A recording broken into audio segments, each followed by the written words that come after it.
नमो बम्भिये लिविये। ब्राह्मी लिपि प्रशिक्षण में आप सभी का स्वागत है। जयकारा लगाएंगे गुरुदेव का। जय बोलो परम पूज्य 108 आचार्य गुरुवर सुनील सागर जी महाराज की जय। जय बोलो आरिका 105 सुदृढ़मती माता जी व आरिका 105 सुस्वरमती माता जी की जय।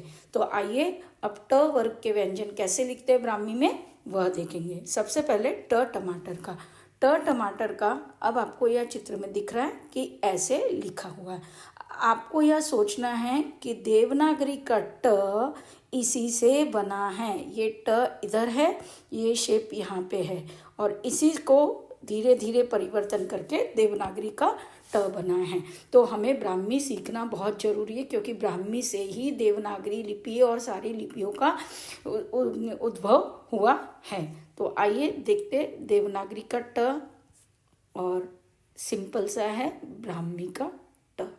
ट टमाटर का आधी फाँक, जैसे टमाटर को कट कर रहे हैं हम तो आधी फाँक बचती है, वैसे ही यह आधी फाँक है। तो यह ट टमाटर का ब्राह्मी में लिख दिया।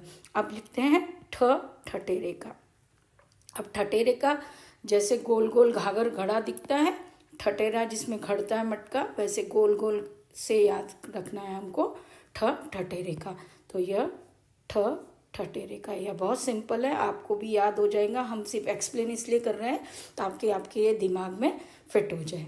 अब देखते हैं ड डगर का। ड डगर का लिखने के लिए आपको सिर्फ डगर याद रखना। डगर इसलिए बताया है, ड डमरू से आप परिचित हैं, पर डगर इसलिए बोला है ताकि आपको ये ब्राह्मी का ड याद हो जाए। जैसे हम ये डगर पे चल रहे हैं तो यह लिखा ड डगर का, सॉरी ये लिखा हमने ड डगर का। ठीक है, तो इस तरीके से ड डगर का याद रखना है। आगे लिखते हैं ढ ढक्कन का। वह ढ ढक्कन का बिल्कुल ब्राह्मी का ढ में अगर ऐसा करें तो ये देवनागरी का ढ बन जाता है। तो ब्राह्मी के ढ से ही हमें याद रखना है। देवनागरी का ढ यहीं से बना हुआ है, ये ब्राह्मी का ढ बन गया। अब हमको लिखना है अण बाण का। अण बाण को याद रखने के लिए आपको अंग्रेजी लेटर आई याद रख लीजिए, आई। तो यह ब्राह्मी का अण बाण का बन गया। ठीक है, अब एक रिवीजन देख लेते हैं। ट टमाटर का, टमाटर की आधी कटी फाँक। ठ ठटेरे का, ठटेरे का गोल घेरा जिसमें वह मटका घड़ता है।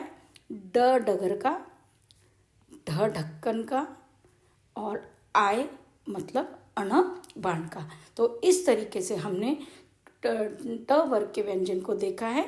उम्मीद करती हूँ आपको सारे व्यंजन अच्छे से समझ आ रहे होंगे। थैंक्स फॉर वॉचिंग रिलीजियस यात्री। जय जिनेंद्र।